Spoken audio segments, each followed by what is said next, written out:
Ladies and gentlemen, welcome back to Ball Watching. I'm still here, Justin. I'm still in San Diego, suffering some even worse bandwidth issues on the Wi-Fi front than I do at home, as you all intimate listeners know. But welcome back to the show. This is the last one I'll be doing remotely, thankfully so, Justin. But how are you? I know we're recording pretty much 24 hours now, right after the U.S. men's national team played at Energizer Park and advanced to the Gold Cup final. A raucous atmosphere, but not the atmosphere I think you and I would have been predicting. No, not at all. Jake, I told you, I posted that reel before the game, just about an hour before. The line to get in was on every entrance, I would say, was at least 1,000 Guatemalans. And it was awesome. I was a little concerned. I was like, the boys might be in trouble. And we were from an atmosphere perspective, but it seemed like it only just boosted the energy at Energizer Park, for a lack of better term, because there were so many of them. I would say that, Jake, I think I would go ahead and say it was probably at least 70-30. In my opinion, there's 70% Guatemalans, 30% Americans. So just look at like where our stands usually are. Our support section. You can even see in here, the American Outlaws are somewhere in here. However, it's all light blue because it's all Guatemalans. And then I think if I hit play here, this will go through. It shows you like their celebration after their goal. Beers going everywhere. It's just absolutely raining down on us. So it was awesome. And then, Jake, this is the one thing I wanted to add in here, put in here for us. I was trying to see for the final against Mexico, and we'll talk about the recap of the U.S., but this guy took a selfie inside of NRG Stadium today. The roof will be closed, so it will not be that hot down in Houston for the boys versus Mexico on Sunday night at 6 p.m.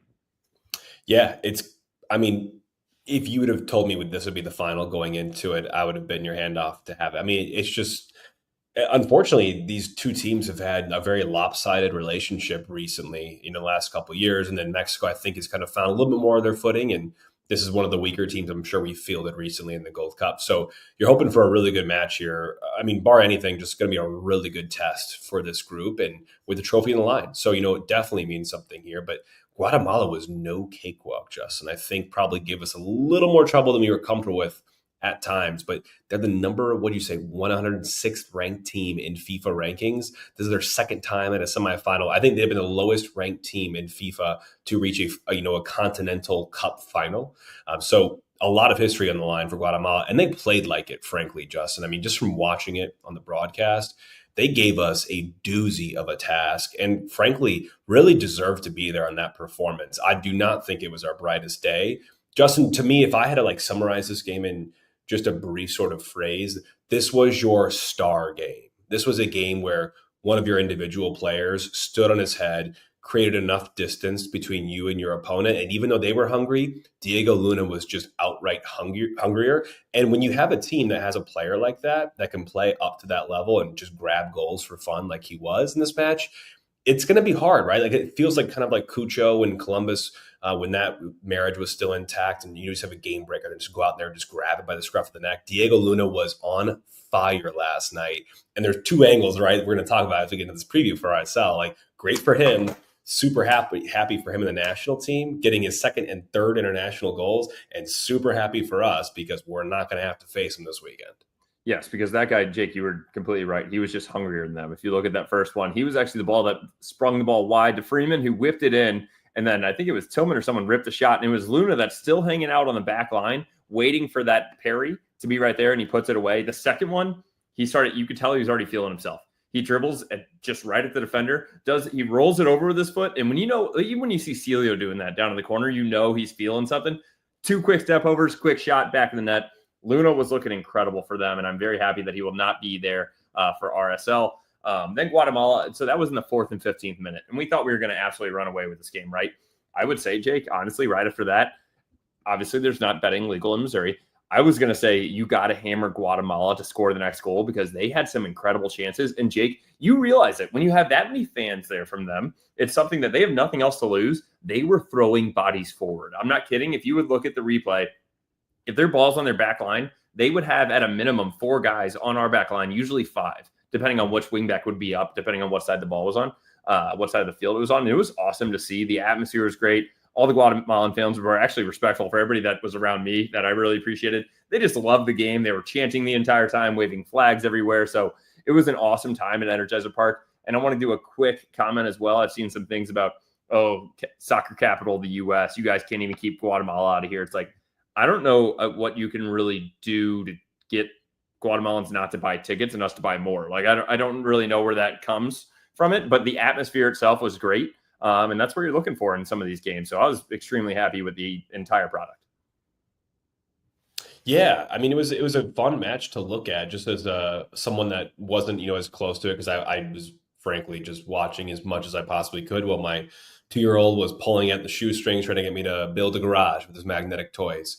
But for as much as I did catch, I just love seeing a CONCACAF opponent come out of their shell and play like they have no care in the world who they're playing against, and that's what they were to us. I mean, like, they saw the frailties in the back line, they saw the youth on the flanks between Arfson and Freeman, and they gave them so many serviceable crosses into the box. I mean, you're just looking for a target man in Guatemala to hammer one home. And they obviously got their goal later on, but probably, you'd say 20, 15 minutes too late to really have a foothold and climb your way back, because we have enough quality as well to see this one out. But put your back line to the test. I think you learned something new in this game. Again, we got exposed on the flanks, in my opinion, and there wasn't much life to the attack outside of Luna in those first 15, 20 minutes. You had a couple, half chances here and there, but we missed some big chances. Tillman didn't look at his best in this one either.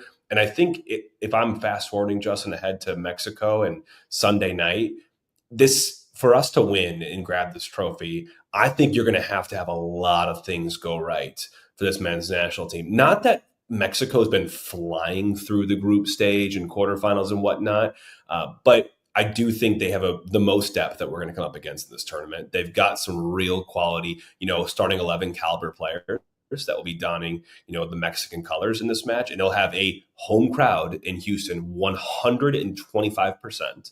So they'll have a lot of things going for them. So I'm hoping that we come into this for the first time, probably this tournament, as a true underdog. And one that is looking to scrounge out a result as ugly as it has to be and be as clinical as you can be in front of goal, because Mexico will not make it easy for you. No, definitely not, Jake. And I will say, yeah, they just actually scrounged by Honduras. I was watching it last night. They scored their first goal. They scored a second goal, I think 3 minutes later. It was ultimately called offsides. I thought they were about to put them in the dust. Guatemala hung around, or sorry, not Guatemala, Honduras. But it is going to be a strong-sided team in Mexico. And you said it's going to be a heavy Mexican population as far as the fan base goes. The cheapest ticket to get in there is $147. And remind you, this is not where the Dynamo play. This is NRG Stadium. This is where the Texans play. So this place is going to be absolutely rocking.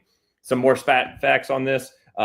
Mexico is currently ranked 17th in the FIFA World Rankings. We are 16th. So a very even matchup in that sense. I know that's usually when you're taking in all of your parts and we're missing a lot. And so are they. But this will be Sunday night, this Sunday, July 6th, Energy Stadium in Houston, where the roof will be covered as well. So not going to be as hot. We're not going to have those water breaks, at least I wouldn't expect. Jesus, right. I hate that still. Between the two clubs or nations, they have combined for 17 out of the 18 possible Gold Cup trophies. The only one to not have that is Canada back in 2000. This is the 8th time that we've met in the final since the tournament began in 1991. Their most recent matchup was in 2021 when Miles Robinson delivered a header in extra time to put us up over Mexico and give us our 7th Gold Cup. So, Jake, it's kind of a perfect end to a nice little long weekend for everybody. We're going to get late city game on Saturday night and to a nice 6 p.m. start on Sunday against Mexico, and I'm looking forward to it. Yeah, and I think it's going to be a really edgy game. And when I say edgy, like, I'll be on the edge of my seat. A lot of the coaches and staff, I don't think there'll be goals a bounty in this one. I think it's going to be really tight, really nervy those opening minutes.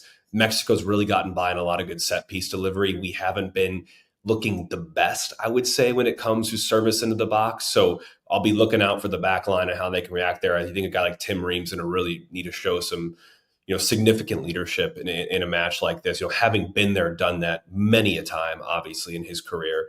This is a big moment for these young guys. Whatever win or lose, they're going to learn a lot in this match and what it means to wear the colors and play a rivalry match under some seriously tough conditions. Take the climate out of it, like you said, Justin, but the fans alone getting thrown at with full cups of, human urine when you take your corners, and the awful chance this fan base will bring to Houston. It's going to be probably one of the toughest atmospheres they might face in their lives. Frankly, even on the club side, I don't think much comes close to a U.S.-Mexico rivalry.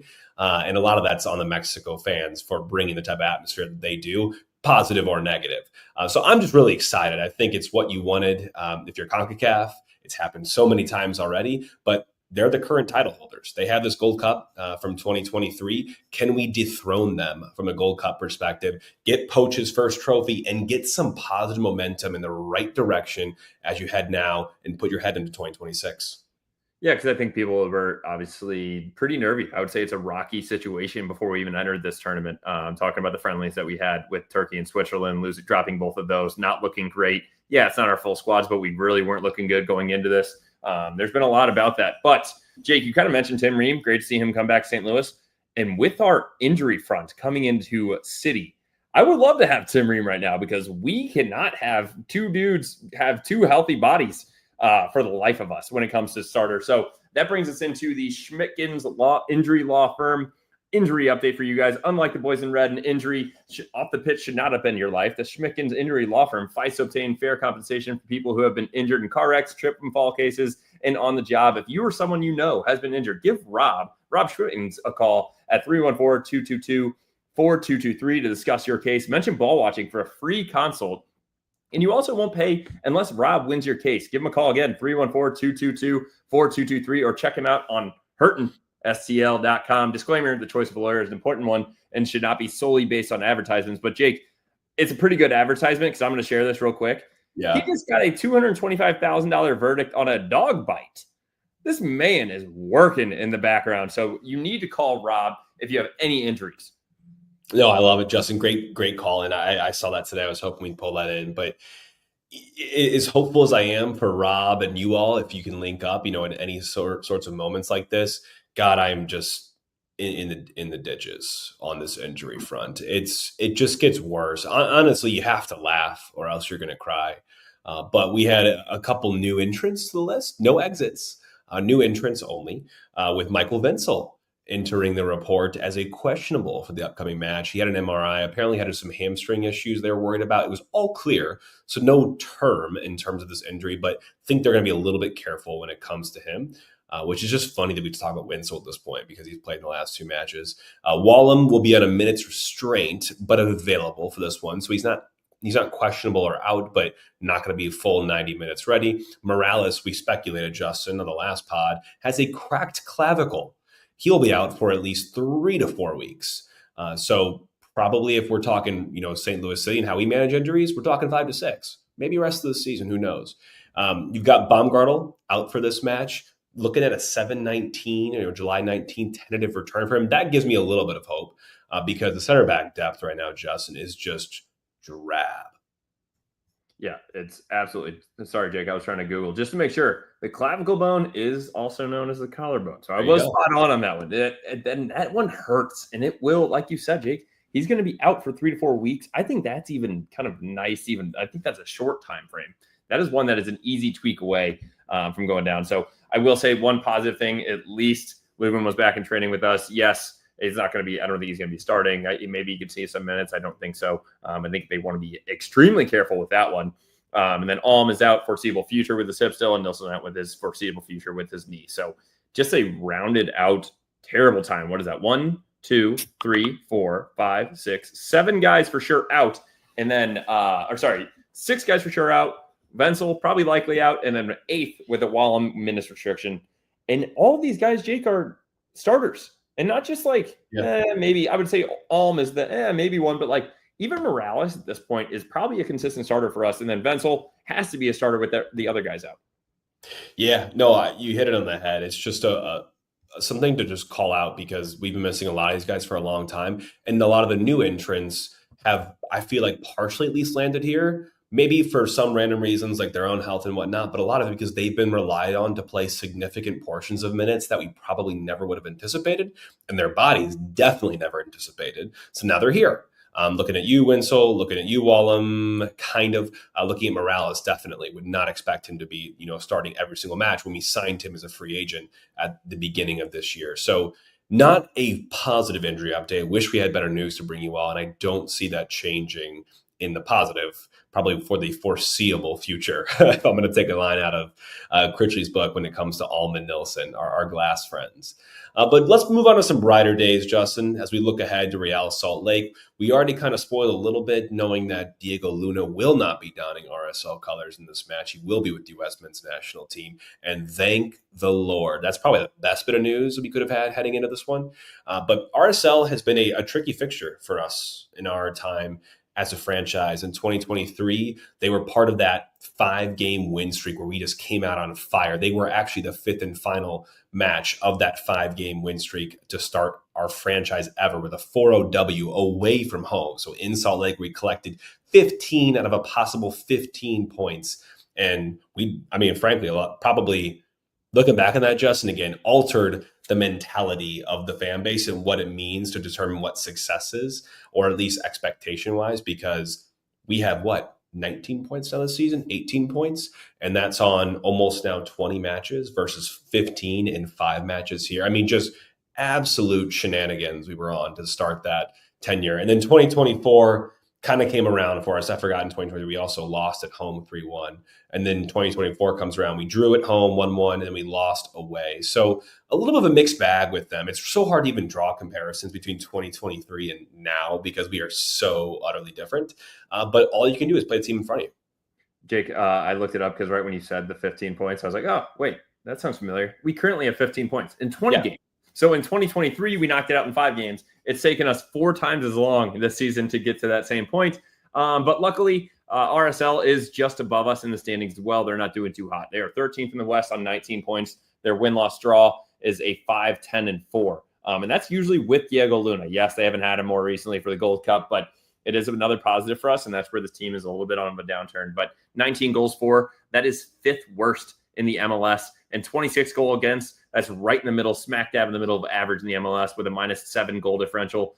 Biggest results at home for them, 3-4-1 at home. So they are a little bit better at home than they are on the road, per usual. They have a 2-0 dub over Seattle, a 3-1 loss for San Diego, a 1-0 loss to Dallas. That's a bad one. A 2-0 dub versus the LA Galaxy, a 0-0 draw versus Portland, and a 2-3 loss versus Vancouver. The most recent match was a 1-1 draw at Sporting Kansas City, who is now still just in front of them in the West in 12th. So form-wise, 3 L's in their last 6, only 6 goals for.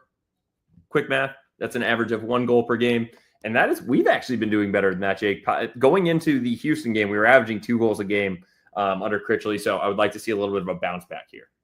Yeah, the goal output definitely doesn't scare me at all from this team. But frankly, Justin, again, we've had to be very frank on this podcast so far, which is very fun. But you can't look past any opponent at this point. Like, I would look at this and be like, yeah, you got to get the business done. You put these guys to the sword, even if you're away from home. But you can't look past anyone, especially with this team. I feel like we're a team, especially recently, where you're kind of playing up and down to your opponents. And maybe that's a factor that RSL deals with as well. I know you've got some insider knowledge, boots on the ground from a joint city RSL fan, Emily, who we've talked about in the show before, Justin, but did she have any good excerpts you wanted to share with us? She does. So some background on Emily. She is a City fan all year long, and she's told us this even back when we first started the pod. She's a City fan all year long until we play RSL, that it's RSL until she does. So she sent us a little bit of a deep dive and ended it with good luck, but I won't be all for City this weekend because I'll be too busy being RSL till I die. Here's what she gave us. We didn't fare too much better last weekend is what she's referred to. We went up 1-0 in stoppage time of the first half with a goal by Johnny Russell. Who else for him scoring against his former team, but giving up a goal in the 60th to Sporting Kansas City, which ended for a draw for them, as we mentioned. She noted that RSL does have a tendency to play to their opponent's level. For example, being the only team that the LA Galaxy has beaten this season. That's a tough one to swallow. So I could see this game ending another 1-1 draw where RSL strikes first and then lets City sneak one in. We'll love to see a win at home, though, for RSL. She has some more facts that we'll kind of touch on later with the key players to be watching. But, Jake, what are some storylines with this team that she also needed to help fill us in on? Yeah, so they're coached by Pablo Mastroeni, we talked about before. Again, another coach that's suffering a pretty low win rate this season comparably to his tenure thus far with the club. Since he took over in 2021, he's at 28% win rate right now. Formationally, They're looking at a 4-2-3-1, shifting into a 3-4-2-1, kind of putting some more numbers forward when you have that ball and pushing your fullbacks up a little more vertically as one of your wingers at least kind of shift infield to make space for that fullback to run. Offensively, what I see in this team is positional overloads. They're looking to create numbers on one side of the pitch, create space on the flank, and then when opportune, switch that ball on a diagonal to that space that you've now vacated, and probably the defense, being us, has vacated.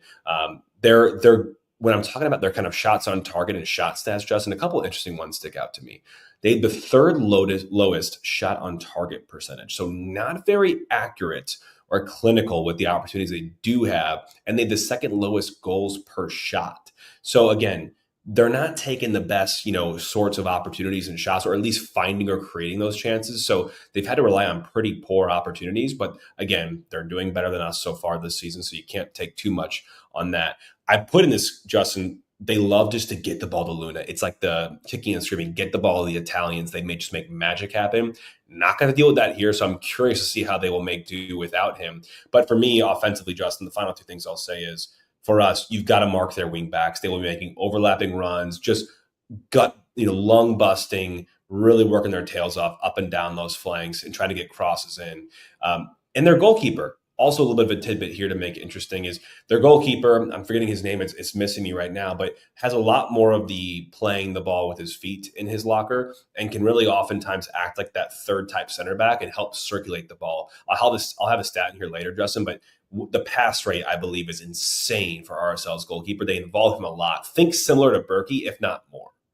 Yeah, so their goalkeeper is Rafael Cabral. And that's a guy that we were going to mention as they brought them in from the Brazilian side. But we'll mention him as we get further on some of the key guys to be looking at. But to your point again, Jake, even at home, their points per match of a 1.225 is a bottom 10. Slightly better than us, though, obviously, with us both being around lower end of the table. But 8 of their 25 goals against 8 of their 25 goals against are when they were at home. So top 10 best goals against at home in the MLS, but also less games played at home. So this is one where it's like, where do the numbers really sit? Yeah, they're better at home defensively, but also that number of 8 of 25 seems way less because they've played less games at home. So it's something you look out there. XG, though, they're pretty solid overall, 13th in the MLS, but at home, they get even less offensively at 21st in the MLS.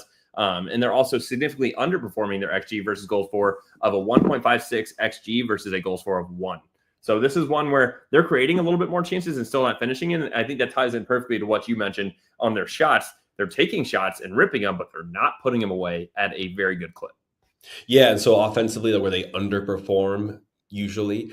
At home, when you think about expected goals against, let's take home out of it for a second. They're the 11th best team expected goals against. So defensively pretty solid from an expectation point of view.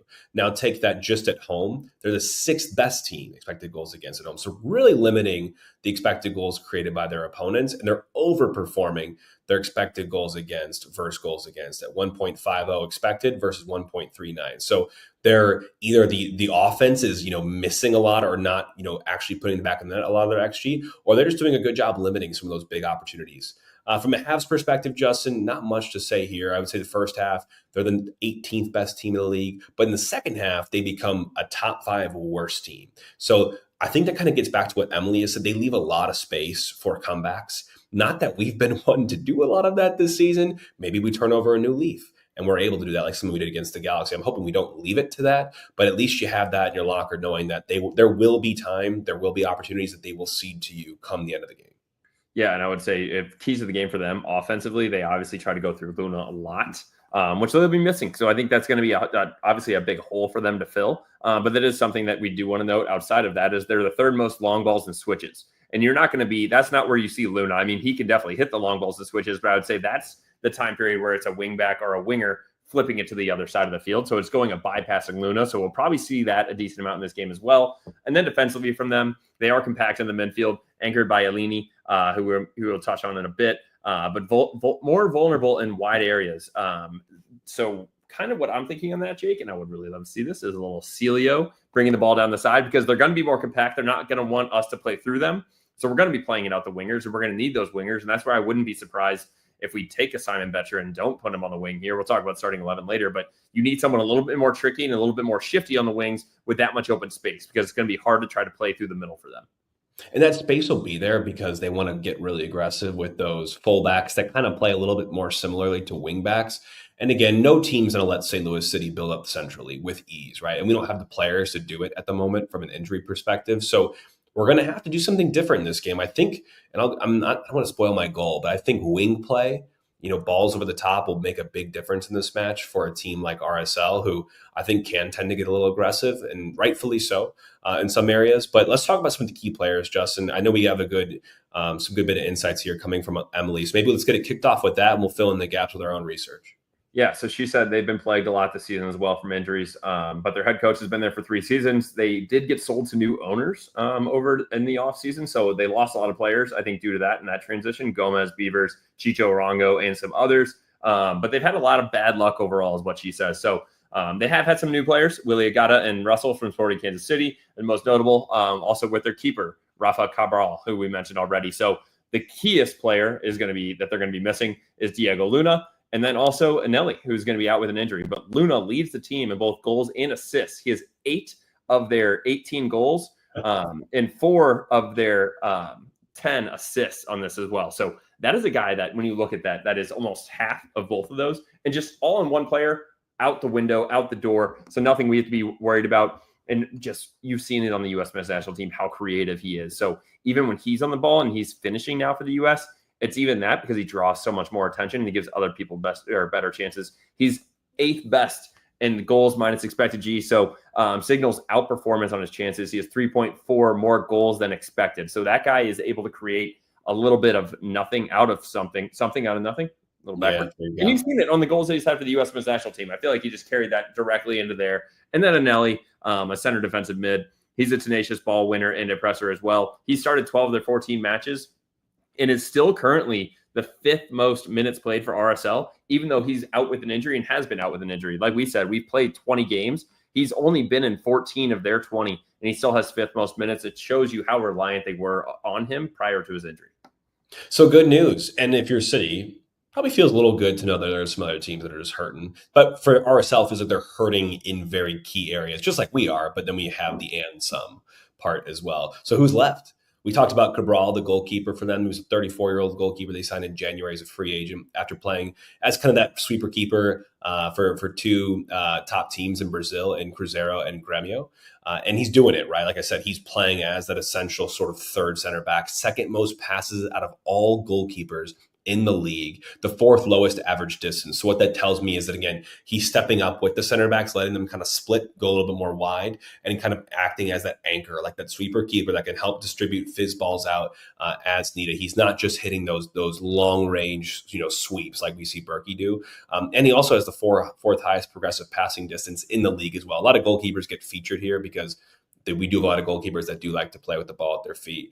A couple more familiar names we're getting used to here, Justin. They're Johnny Russell and Willie Agata, both of whom are coming from Sporting Kansas City here. So we've seen them both. Johnny Russell's 35, definitely lost a little bit of stride or kind of punch to his play, but you can't look past him either. He's already got 2 goals and 2 shots on target in just 166 minutes. He is an effective clinical player. You do not want to look past him, but if you can be physical with him, make it a long match, maybe you wear him down. Willie Agata, a little bit different, kind of playing as a number 9 right now. Spent 4 seasons in Sporting Kansas before coming to RSL, and is that number 9 option for, I think, for Sporting. A little bit interesting. They sold him or let him go to RSL. He's only got a goal to show for it this season. But again, you can't look past this guy for us as well. Final mention here, Justin, is Dominic Marshuk, who is their right wing, who kind of inverts and comes into that number 10 or central attacking midfield spot. High potential player from what I was able to gather about him, but a little bit streaky. Hasn't hit the heights so far this season that they would expect for Real Salt Lake. Only a goal and 2 assists to show for it. So that's sort of the what's left. Again, where we know they're missing 2 key sort of spine type players that really drive this team, which is big for us. But again, they still got some quality as well that will be filling in that 11. And that's the thing, Jake, is that I think a lot of these teams are seeing these injuries, these guys out on international play, and some guys are stepping up. And I think this is a chance for both sides. I mean, we talked about our injuries and what we're seeing versus theirs and guys that are out. And Jake, that's a perfect time to bring us into one of my favorite segments and the presenting sponsor for the Hoffman Brothers. If you guys haven't already been outside, it is still extremely hot out there right now. Yeah, there's going to be some rain coming in next week. It's not a cold front. It's just rain. It's going to stay that hot. So I don't know what people are doing if they're still waiting and haven't been listening to us for this long. You need to call Hoffman Brothers at 314-664-3011 or go to Hoffman Bros. That's 2 F's, 2 N's, hoffmanbros.com and go get that home protection plan. That'll move you right up to the top of the list. Tell them we sent you. They love hearing from us as well. And this is something that you definitely do not want to wait around for because guess what? It's only going to get hotter in St. Louis in August and September. So you might as well get on it. I got a story, Justin, before we kick into the graphic, and I'll play the graphic here for you. So I know we usually don't do both here, but I had to say it because I was packing for vacation. My wife and I are doing all the laundry, like loading up, packing the little one, and the dryer just craps out. Like literally we're in the last load of laundry. Dryer just like bump fizzes along, and it just doesn't work. It won't start now. Obviously, I don't know what's under the hood of a dryer or even how to get there. I used ChatGPT. I kind of did some self-serve troubleshooting to figure it out. I don't know what I'm doing. I don't know why I even tried. And I'm just like, you know what? I forgot Hoffman Brothers. They look at appliances as well. So while I was here on vacation, I'm like, that's got to get fixed ASAP. We're going to have a lot to bring home. So I gave them a call with my home protection plan, got right in, got scheduled the day we get back. They're coming out to check out the dryer, see what's needed on that front. So I'm super excited. And again, selfishly so because I need some help and they do appliances as well. So again, it's not just your normal heating and cooling. It's everything under the roof. They probably do it. So make sure you give Hoffman Brothers a call and let's Justin hop into the Hoffman Brothers predicted starting 11.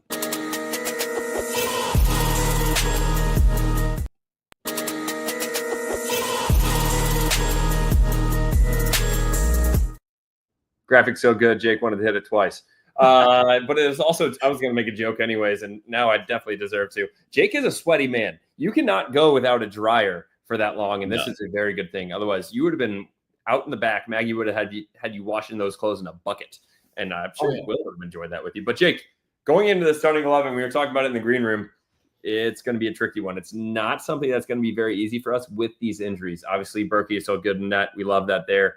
I think Jay Reed and Totland out in the right and left are going to be ones that are pretty much a mainstay at this point until we get anybody else with some of these transfer rumors. We'll talk about that here in a little bit as well. But center backs, we are more than hamstrung without Kessler, Baumgartel, JGR Nilsson. now. Sorry, not Nilsson. Sorry, JGR's there. Kessler, Baumgartel, Nilsson, and Michael Wenzel. So now you're looking at three guys at a possibility, which we didn't even think JGR before prior to last game. So it'd be him, Yarrow, and Hebert. What do you just roll some dice out there? Yarrow hasn't touched the field since Critchley's been manager. So I'm going with JGR and Hebert as our center backs. What are your thoughts? Yeah, I think that's the only, we're using what he's put in front of us to make that prediction. Am I uber confident about it? No, but I still would probably take that over Yarrow entering the fray here. But agree with you, Justin. I mean, there's just no other options at this point. You're down to three semi-healthy center backs here, two of whom have been suspect through a lot of Olaf's tenure, and you're probably kind of still trying to avoid pairing them up again together. So I do think JGR probably gets the 1A in this position. You start Hebert next to him, and then you move up the field, Justin. It's just like, okay, again, we're so thin here. So thin that I can't think of anyone else, barring any City 2 short-term call-ups, which could very well happen. They have not happened officially yet, but I'm thinking it'd probably be Ostrak and Watts. And again, Ostrak has not been high on Critchley's list, only a couple minutes here, but he's healthy as far as we know. And then Watts is another option where, again, we don't champion that. I think you see a lot of the shortcomings of his game here, but do you go there versus someone that hasn't seen any of this top level minutes and someone in City 2?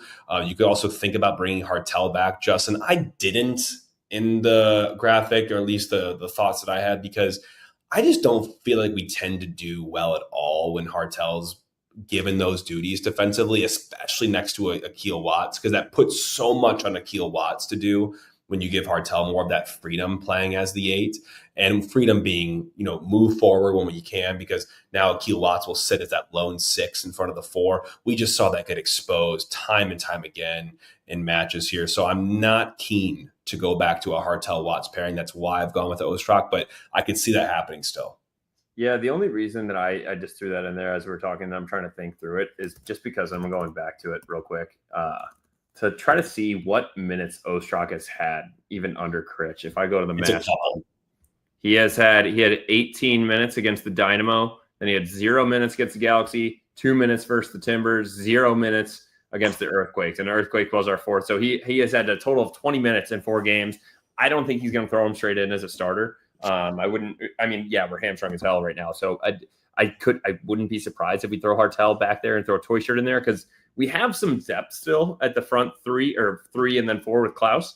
And I think that's ultimately you kind of just want to play the best soccer players at some point, even if they're out of position. So I wouldn't be surprised if it goes Hartel and Watts, and then you move up the field and you're going to go Celio, Toyshirt, Betcher with Klaus up top is likely what you would go with there if that's the case.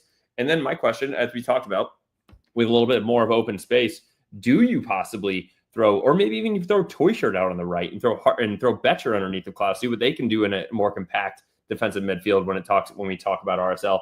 Or do you possibly just leave Toyshirt in there and give Xande Silva a start out on the right wing? So a couple different options that we still have, and that we still have some depth up there to be able to play with. And that's where I think you could drop back one of those more offensive guys and put them in center defensive mids just to start the better players. No, all logical there. The only thing I would say about the Silva is similar to what you said about Ostrak. I don't know off the top of my head how many minutes he's played, but has definitely not played a lot under Critchley. And there's been times where you and I have called for him to start a game here or there because he offers that width and he offers verticality, and we see how quick he can be and just sort of glide across the pitch. But we've also seen some of the shortcomings, whether that's mental and some of the mistakes that he makes. A lot of it I feel like is mental in terms of just the attitude and maybe not being up to par yet with the system. But I feel like you will probably see a return of many similar faces in the attack, and you'll see a lot of switch ups when it comes to our defensive side of the midfield, like your 6s and 8s there, and then probably here in the center backs as well, just given how hamstrung we are. But this one's going to be an interesting one to keep an eye out for. Like that starting 11 graphic's going to be spicy. Yeah, Jake, to your point for Xande Silva, he has also only played 26 total minutes over the last 5 games. And the reason that Ostrak only had 4 is because he had that random injury that one week. And we're like, what? How did you get injured just in practice? But everybody's doing that nowadays. So he had 2 minutes versus the Timbers. Oh, he had 49 versus the Earthquakes. But then he had 2 minutes versus Timbers, 1 versus the Galaxy, 0 against Orlando, and 23 last week against Houston. So he's played in 9 games for us, 0 starts. So I think that is pretty telling on kind of what the club thinks. So either way, it's going to be a little tough for us. But Jake, obviously, we're hamstrung at this point. Now I think we're being a little reactionary instead of proactive, but we got a couple of rumors in the middle as well. You want to take us through that? Yeah, rumor-wise, you can tell where I think Lutz and co are looking in terms of priority positions. And I'm surprised they haven't just worked with Nilsson just to rip up the contract at this point. I'm hesitant to do a buyout because he's probably still owed a decent amount of money because he's on such high wages. And, maybe he'll come back and give us something to round out the time he has with us. But we're looking at left center backs, right? We're looking at young U22 initiative type deals where these are probably higher floors, but high ceiling type players with our young 19 and 21 of the 2 ages we're looking at, and Falou Fall, a 21-year-old left-footed center back, a Senegalese international who currently plays in Norway's first division. I'm a little bit skeptical on the Scandinavian front there, Justin, from our recruiting mishaps recently, but we've also had some hits there as well. So I'll say that. We've also submitted a bid for sure, a $4 million bid from what we can see per Tommy Scoops, Tom Bogert on Twitter, with Vojislav Serafimovic, a 19-year-old left-footed center back, a Serbian youth international.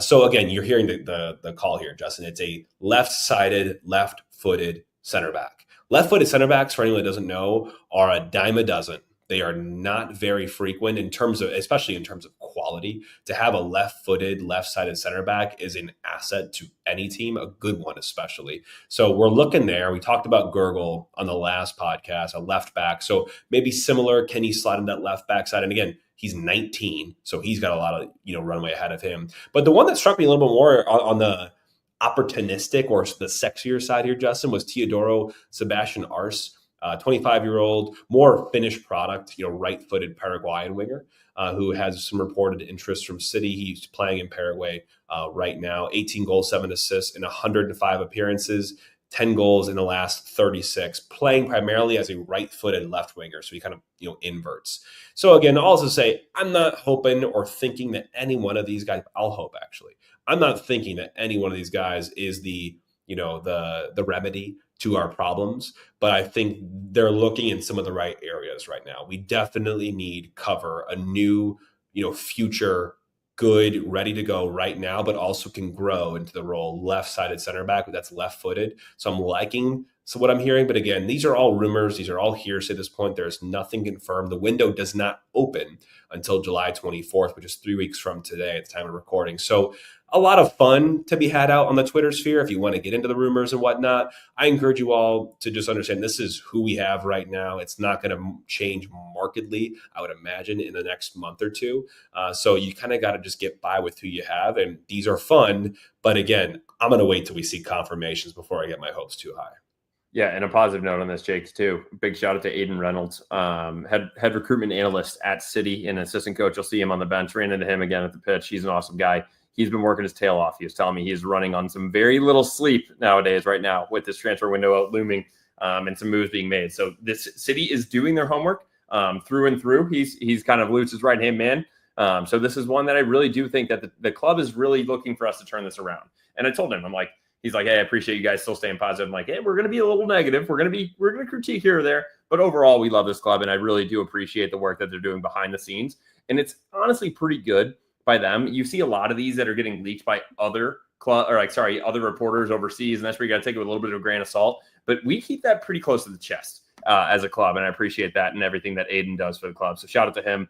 But Jake, that would actually, as we bring in more guys, it's going to open up more opportunities for us in our underdog entry. So if you guys haven't signed up already, you can play now in Missouri, make your first deposit with us and get up to $1,000 in bonus cash using code BALLWATCHING when you sign up for underdog. We're definitely going to be putting another entry out for this weekend. It's going to be a late Saturday night game against RSL, and I'm looking forward to it. I'm going to be down at the lake, tuning into it either at a bar or on the boat, and just relaxing and hoping that this team can pull something together with this hamstring lineup. But sign up for Underdog. It's been a great partnership with them, and we love everything we do with them.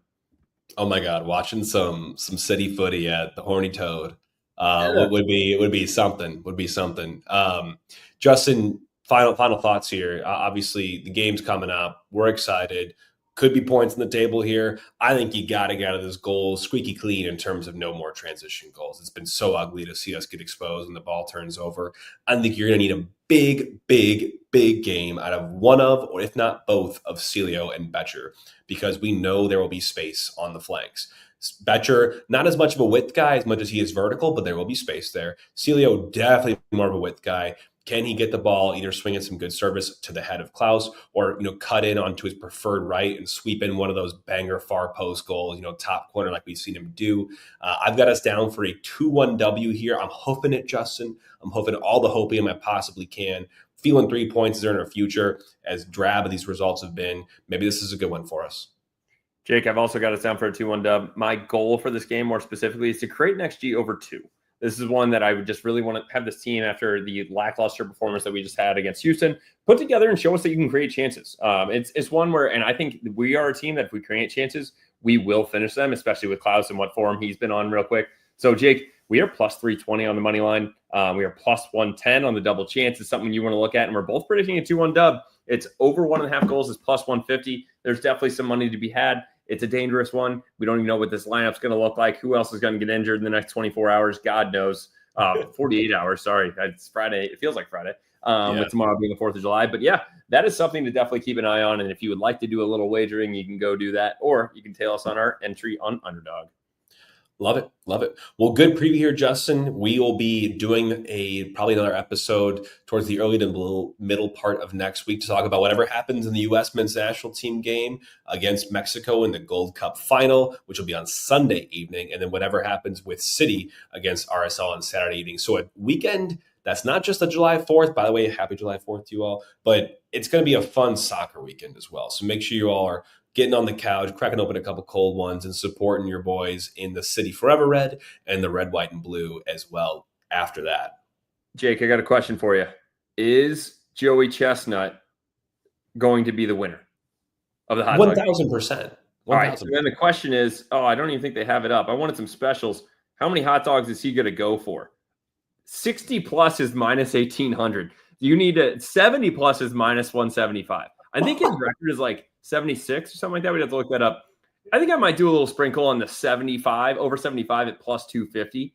I think that's some good stuff that I'm going to be watching tomorrow, and I'm going to really enjoy. Because what he was I banned love it. last year for like doing a deal with some fake hot dogs, like all Yeah. meat or whatever, future meat, whatever those things are. I'm going to go with Joey Chestnut over 75 dogs. I'd say that's a safer one than anything we put on City at this point. So I'm with you there, Justin. I appreciate it. Well, Jake, hell of a recap for the U.S. men's national team, preview for RSL. I hope you're enjoying your time in Cali. We're looking forward to having you back here soon, and I hope that you have a great 4th of July with you and yours.